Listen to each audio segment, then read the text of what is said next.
giọt ly con sấy nè sấy sala tranh việt riêng là nghe vậy chụp liền thế này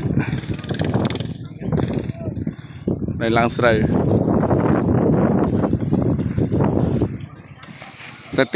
tê hai ai sao giờ chơi cái tiệm sân mà ôn đi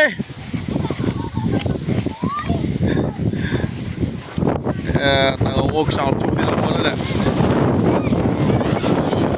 chụp bao muộn bạn anh đi play ghê mà cho nó phun nào cái này tao nó tay chỉ ra luôn thì đi tới cứ nơi ngay thì ta điên bực là nghe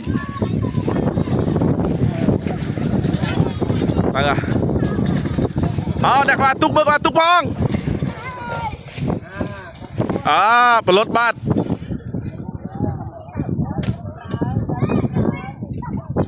đặt vào túc một cô ấy bật e vinh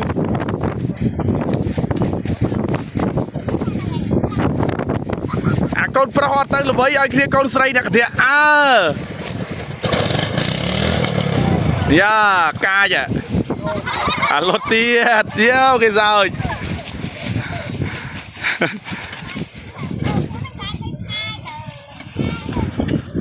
ôn tôi cái thiệt kia sấy đây cái thiệt ủa giờ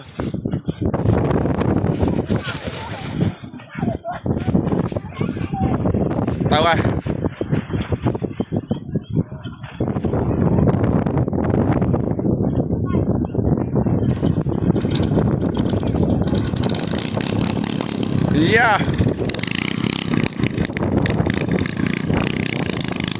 coi rồi tao lượt ok cái bó này bao muỗng bạn ăn từ dầu muối đọc chú vào đây